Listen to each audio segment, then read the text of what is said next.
When we're advising you about settlements, the first thing we need to look at is what is in the matrimonial pot. If you think of it as a big circle into which everything goes, so what would go in that pot? The houses, any other investment properties, any ISAs that you have, any shares, any savings, and also pensions, although for the purposes of this, pensions are a little bit outside of that pot and are dealt with separately. So everything in the pot is looked at.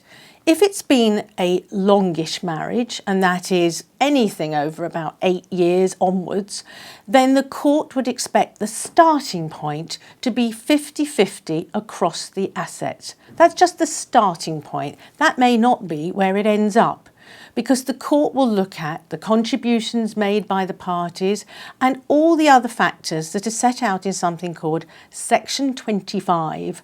And that Section 25 of an Act sets out the criteria for the court to decide who should get what. But for the purposes of you coming in to see a lawyer, what you have to understand is the more information that you can provide about your assets, the more we can help you to strategise and to give you a guideline right from the very beginning of what your claims will be.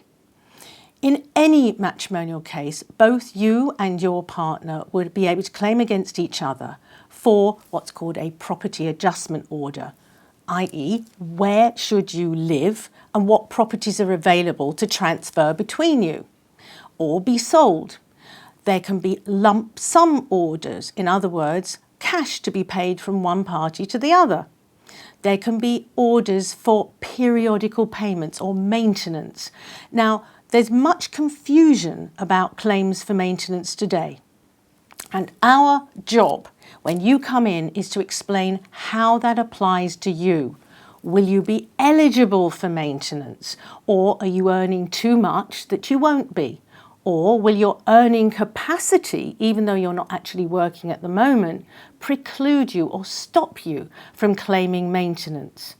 Will maintenance be for the rest of your life? Or will there be a cut-off?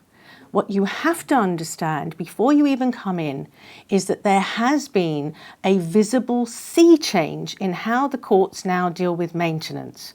Whereas maintenance would in most cases go on and on, possibly for life, the courts are now looking more and more about women in particular going back to work and making a contribution towards the finances.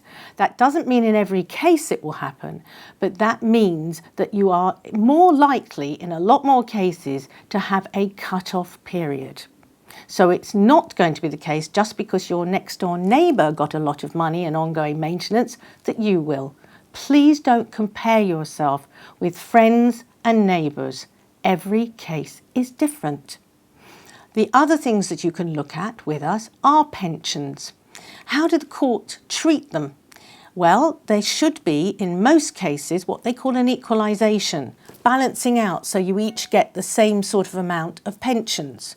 But in some cases, some women or men would like to trade off the pension to get more out of the house or more cash. Again, this has to be streamlined to your own particular case.